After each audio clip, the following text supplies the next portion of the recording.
नमस्कार दोस्तों, आपका न्यू प्राणी एकेडमी संस्था में स्वागत है।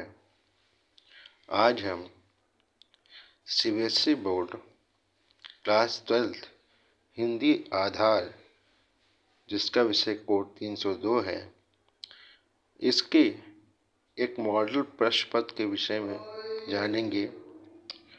सीबीएसई ने जो मॉडल पेपर जारी किया है उसी को देखते हुए एक मॉडल पेपर बनाया गया है। ये आशा करता हूँ आपसे कि आप जो एमसीक्यू क्वेश्चंस हैं उनके उत्तर कमेंट बॉक्स में ज़रूर भेजेंगे, जिससे आगे और भी मॉडल पेपर बना के आप तक पहुँचाया जा सकें। सीबीएसई द्वारा निर्धारित आरोह भाग 2, विधान भाग 2 और अभिव्यक्ति और माध्यम, इन 3 पुस्तकों को आधारित करके ये पेपर डेवलप किया गया है। तो आइए अब चलते हैं पेपर की तरफ और देखते हैं कि पेपर का जो मॉडल उन्होंने दिया हुआ है उसके आधार पे हमें कितना परिश्रम करना है और हम किस भाग से ज़्यादा अंक प्राप्त कर सकते हैं। आइए चलते हैं प्रश्न पत्र की तरफ। हिंदी आधार 302, 3 घंटे का समय और पूर्णांक 80 नंबर। जो सामान्य निर्देश है वो इस प्रकार है कि इस प्रश्न पत्र में 2 खंड हैं, खंड अ और ब। कुल प्रश्न 13 हैं। ख अंड में 40 बहुकल्पीय प्रश्न हैं और उनके सभी उत्तर देने हैं। ये बहुत महत्वपूर्ण है क्योंकि ये 40 जो एमसीक्यू क्वेश्चंस हैं ये आपको आपके परसेंटेज को बहुत ज़्यादा बढ़ा सकते हैं। खंड ब में वर्णनात्मक प्रश्न पूछे गए हैं और प्रश्नों के उचित आंतरिक विकल्प भी दिए गए हैं। आंतरिक विकल्प मतलब है कि वो 4 क्वेश्चन दिए गए होंगे, 4 में से 2 करना होगा, अथवा 3 क्वेश्चन दिए गए होंगे, उसमें से 2 करना होगा। तो आप पहले प्रश्न को पढ़ें, समझें और जो प्रश्न आपको बहुत बढ़िया से आता है आप उसे लिखें। प्रश्नों के ऊपर दिए गए निर्देशों का पालन करते हुए दीजिए। मतलब जो निर्देश दिए गए उन्हें ध्यान से पढ़िए। बहुत बार होता है बच्चे निर्देश को नहीं पढ़ते हैं और ज़्यादा प्रश्न का उत्तर दे देते हैं। आपको ज़्यादा प्रश्नों का उत्तर नहीं देना है, जितना कहा गया आपको उतने प्रश्न के उत्तर देने हैं। दोनों खंडों के प्रश्न के उत्तर देना अनिवार्य है। यथासंभव दोनों खंडों के प्रश्नों का उत्तर क्रमशः लिखें। यहाँ कहने का तात्पर्य ये है कि अगर आप क्रमशः उत्तर देते हैं तो उत्तर पुस्तिका मूल्यांकन करने वाली अध्यापक को आपके उत्तरों को खोजना नहीं पड़ेगा और उसे परेशान नहीं होना पड़ेगा। अगर आपके द्वारा के दिए गए उत्तर को उसे खोजना पड़ता है और परेशान होना पड़ता है तो वो आपका थोड़ा नंबर कम कर सकता है कहीं न कहीं किसी न किसी क्वेश्चंस में। आइए देखते हैं। खंड अ बहुकल्पीय वस्तु पर प्रश्न है। निम्नलिखित गद्यांश को ध्यानपूर्वक पढ़कर पूछे गए प्रश्नों के सर्वाधिक उपयुक्त उत्तर वाले विकल्प चुनकर लिखिए। मेरा ये कहना है कि आप सबसे पहले प्रश्न पढ़ें। प्रश्न पढ़ने के बाद ही आप पैराग्राफ को पढ़ें। तो इससे क्या होगा कि आप जब प्रश्न पढ़े रहेंगे तो पैराग्राफ में जो भाग वो आया होगा आपको तुरंत वो प्राप्त हो जाएगा। अगर आप पहले पैराग्राफ पढ़ते हैं फिर प्रश्न पढ़ते हैं तो इससे आपको दोगुना समय आपको देना पड़ेगा। तो सबसे पहले हम लोग पहले प्रश्न देख लेते हैं, उसके बाद पैराग्राफ पे आते हैं। आइए देखते हैं प्रश्न। मनुष्य को बाहरी सुख क्यों लुभाते हैं? मनुष्य को बाहरी सुख क्यों लुभाते हैं? संपन्नता के लिए, भरे पूरे जीवन के लिए, अच्छे जीवन के लिए, आराम के लिए। जो व्यक्ति रचनात्मक कार्य करने में समर्थ है डैश वाक्य में रिक्त स्थान पर कौन सा शब्द प्रयुक्त नहीं किया जा सकता है। ऐसे प्रश्नों को बहुत ध्यान से पढ़िए। अगर प्रश्न में नहीं पूछा गया है और 4 ऑप्शन में से 3 ऑप्शन समान दिख रहे हैं तो प्रश्न को जरूर दोबारा पढ़िए, जिससे आपका उत्तर गलत न हो। प्रतिष्ठा के अंबारों से लाद दिया जाता रेखांकित का तात्पर्य है।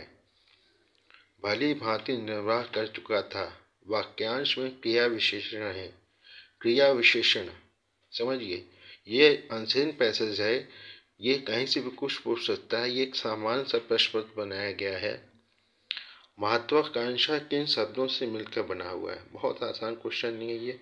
अगर आपने 10 में थोड़ा बहुत भी संधि समास पढ़ा होगा, जानते होंगे, तो ये क्वेश्चन बहुत आसानी से आप कर सकती हैं। भौतिक लाभ किन्हें नहीं लुभाते?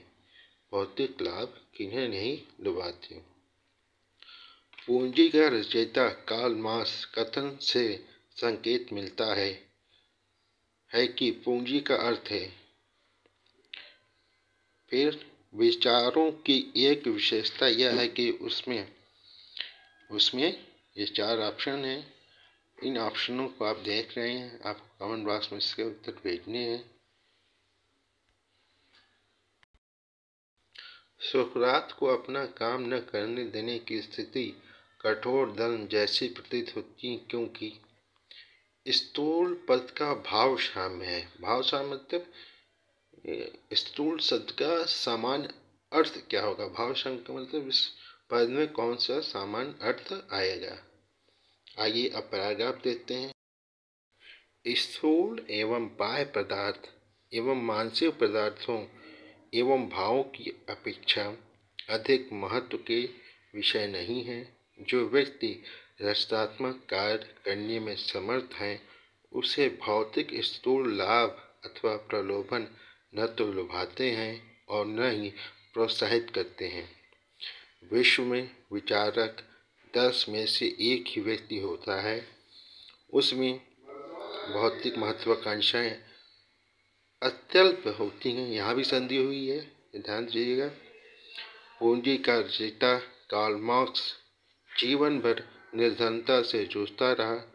राज्याधिकारों ने सुकरात को मरवा डाला, पर वह जीवन के अंतिम क्षणों में भी शांत रहा, क्योंकि वह अपने जीवन के लक्ष्य का भली भांति निर्वाह कर चुका था।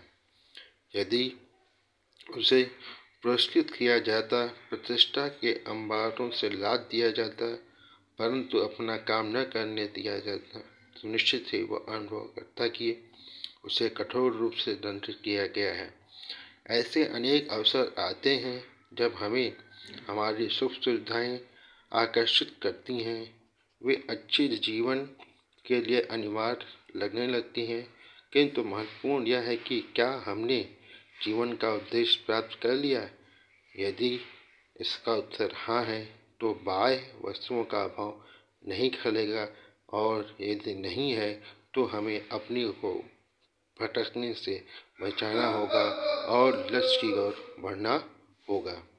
ये पैराग्राफ था। प्रश्न आपको पहले बता दिए गए हैं।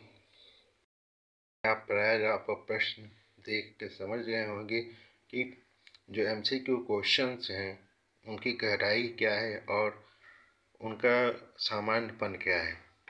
आइए आगे बढ़ते हैं। प्रश्न संख्या जो 2 है, निम्नलिखित काव्यांश को ध्यानपूर्वक पढ़कर पूछे गए प्रश्नों के सर्वाधिक उपयुक्त उत्तर वाले सही विकल्प चुनकर लिखिए।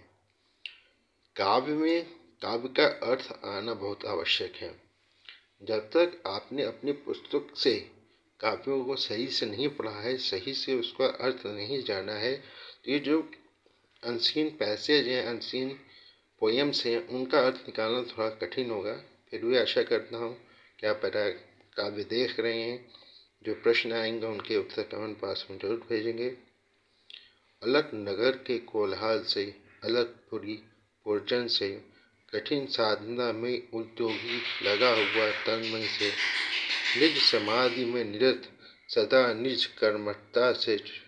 कर्मठता में चूर, वन्य कुसुम सा खिला कर्ण जखी आँखों से दूर, नहीं फूलते कुसुम मात्र राजाओं के उपवन में, अंतिम बार खिलते वे पूर्व से दूर कुंज कानन में, समझे कौन रहस्य प्रकृति का बड़ा अनोखा हाल, गुदरी में रखती चुन चुन कर बड़े कीमती लाल, जलद पटल में छिपा किंतु रवि कब तक रह सकता है, युग की अवहेलना सुरमा कब तक सह सकता है, पाकर समय एक दिन आखिर उठे जवानी जाग, फूट पड़ी सबके समक्ष पौरुष की पहली आग। रंगभूमि में अर्जुन था जब समा अनोखा बांधे, सब समा अनोखा बांधे, बढ़ा भीड़ भीतर से सहसा कर्ण सरासन साधे, कहता हुआ तालियों से क्या रहा गर्व में फूल, अर्जुन तेरा श्वेस अभी क्षण में होता है धूल। तूने जो जो किया उसे मैं भी दिखला सकता हूँ, चाहे तो कुछ नई कलाएं भी सिखला सकता हूँ। आँख खोलकर देख कर्ण के हाथों का व्यापार, फूले सस्ता श्वेस प्राप्त कर उस नर को धिक्कार।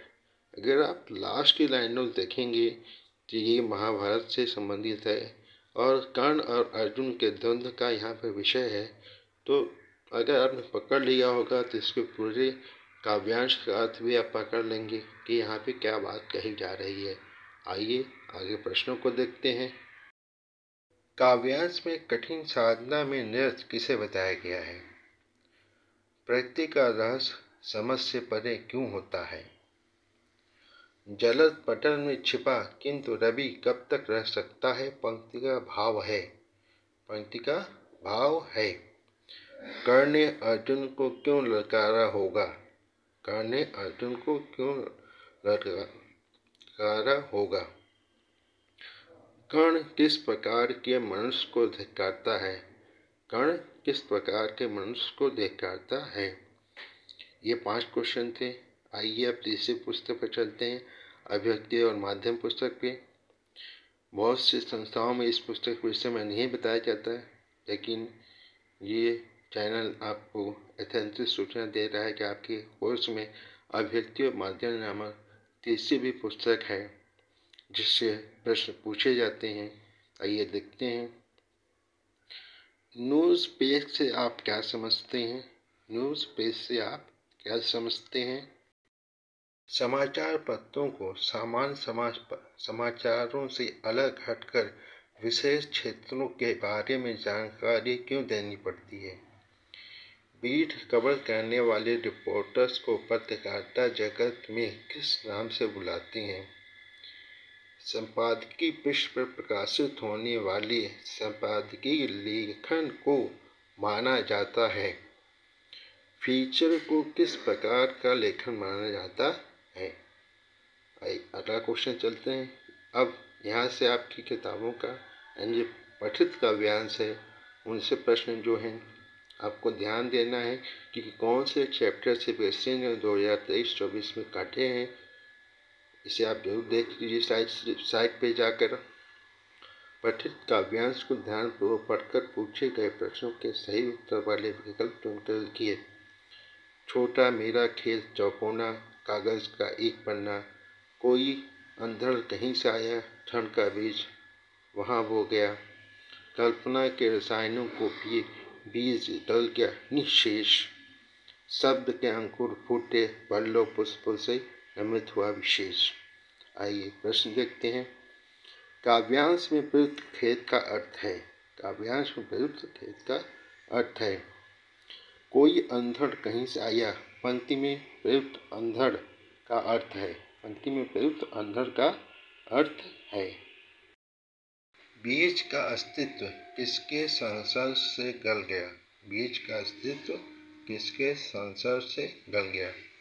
भावना रूपी बीजों के गलने से क्या परिणाम मिला? भावना रूपी बीजों के गलने से क्या परिणाम मिला? कल्पना को रसायन क्यों कहा गया है? कल्पना को रसायन क्यों कहा गया है?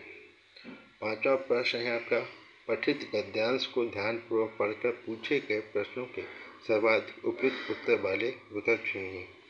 प्रश्नों की संख्या भी देखते रहिए और प्रश्नों का क्रम भी देखते रहिए कि कितने आपसे किताब के बाहर से पूछे गए हैं और कितने आपसे किताब से अंदर से पूछे गए हैं। बाजार में जादू है, वह जादू आँख की राह काम करता है। वह रूप का जादू है, पर जैसे चुंबक जादू लोहे पर ही चलता है, वैसे ही इस जादू की मर्यादा है। जेब भरी हो और मन खाली हो ऐसी हालात में जादू का असर खूब होता है। जेब खाली पर मन भरा न हो तो भी जादू चल जाएगा। मन खाली हो तो बाजार की अनेकानेक, यहाँ संधि हुई है, ध्यान दीजिएगा, अनेकानेक चीज़ों का निमंत्रण उससे पहुँच जाएगा। कहीं हुई उस वक्त जेब भरी, तब तो फिर वह मन किसकी मानने वाला है। मालूम होता है यह भी लूँ वह भी लूँ, सभी सामान जरूरी और आराम को बढ़ाने वाली मालूम होता है, पर यह सब जादू का असर है। आइए इस पे आधारित प्रश्नों को देखते हैं। बाजार को जादू क्यों कहा गया है? बाजार को जादू क्यों कहा गया है? जादू की मर्यादा से आप क्या समझते हैं? बाजार का असर कब अधिक होता है? बाजार का असर कब अधिक होता है? आपने पैराग्राफ सुना और देख भी रहे हैं तो आपको तो पता चल गया होगा। आशा करता हूँ कमेंट बॉक्स में जरूर उत्तर भेजेंगे। मन खाली और जेब भरी होने पर बाजार का प्रभाव कैसा होता है? बाजार का सभी सामान उपयोगी लगने से क्या कारण हो सकते हैं? बाजार का सभी सामान उपयोगी लगने से क्या कारण हो सकते हैं? अब आपकी जो पूरा पुस्तक है विधान, उस पर आधारित प्रश्न है। इससे 10 MCQ हैं, तो बहुत ध्यान दीजिएगा कि 10 MCQ बहुत मायने रखते हैं प्रश्न पत्र के और परसेंटेज के हिसाब से। अगर आपने पुस्तकों को नहीं पढ़ा हुआ है तो पुस्तकें जरूर पढ़िए, क्योंकि आधे ज़्यादा MCQ हैं जो पैटर्न सीबीएसई ने जारी किया हुआ है, उसके आधार पर विधान पुस्तक पर आधारित निम्नलिखित प्रश्नों के उत्तर हेतु अनुसार सही विकल्प को चुनकर लिखिए।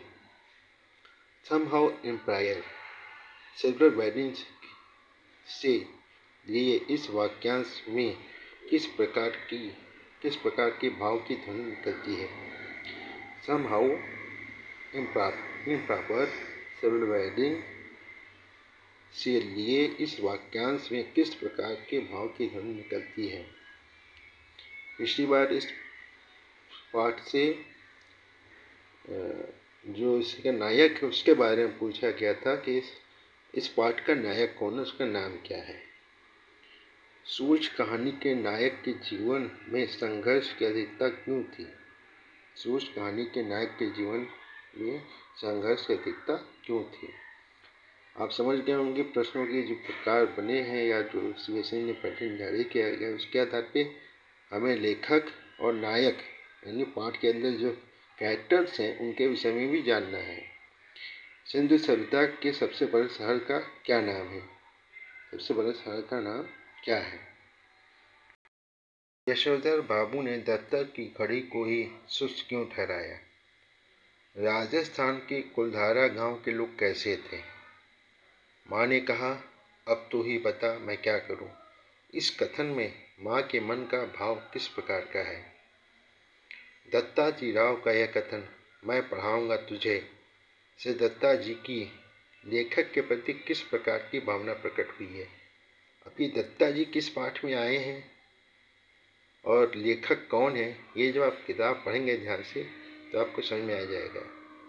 अभी सीबीएसई ने अपना पैटर्न एग्ज़ाम टाइम टेबल नहीं जारी किया है। आपके पास समय है, अगर आपने किताबों को ध्यान से नहीं पढ़ा है अवश्य पढ़ें।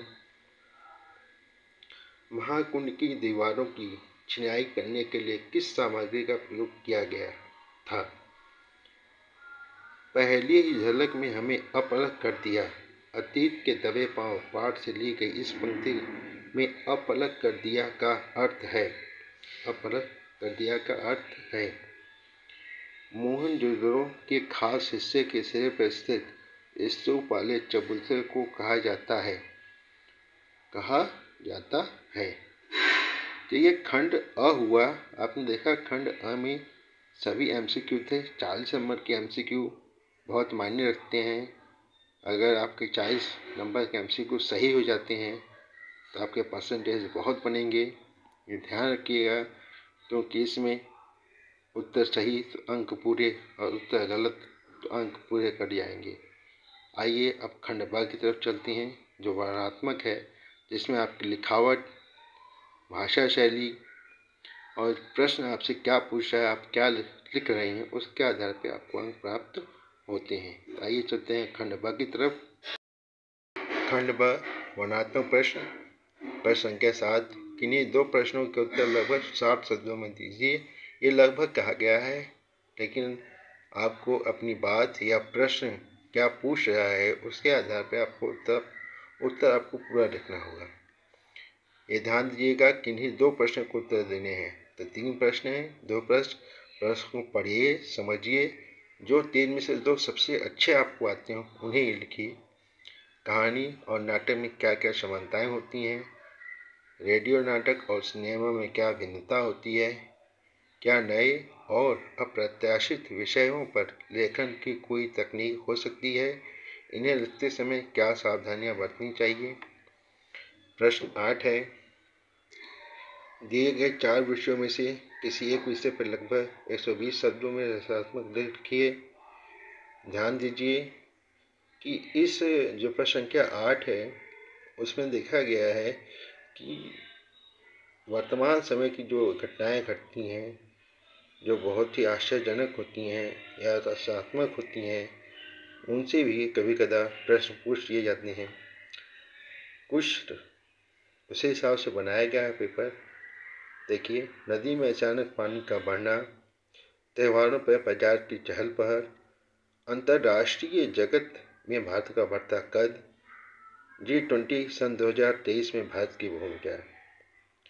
अब जो चौथा है ये एकदम नया है। अगर आपने न्यूज़ पेपर्स पढ़े होंगे तो इसका उत्तर आप बहुत अच्छे से दे पाएंगे, और जो बच्चे इसका उत्तर लिखेंगे उनको पूरे के पूरे अंक मिलने की संभावना होती है, क्योंकि नई चीज़ होती है तो अध्यापक भी समझता है कि बच्चा किताबों के अलावा और भी चीज़ों को पढ़ रहा है, उसका फ़ायदा बच्चे को जरूर मिलता है। प्रश्न 9 देखते हैं। निम्नलिखित 3 प्रश्नों में से किन्हीं 2 प्रश्नों का उत्तर लगभग 80 शब्दों में लिखिए। संपादकीय लेख कौन लिखता है, समाचार पत्रिकाओं में इसका क्या महत्व है, इस लेखन के साथ किसी का नाम क्यों नहीं लिखा जाता। अब संपादकीय लेख होता क्या है। आप न्यूज़पेपर उठाएंगे तो उसके मध्य में एक हिस्सा के बीच में सिंगल पेज लगा होता है, उस पर संपादक द्वारा विभिन्न विचार लिखे जाते हैं।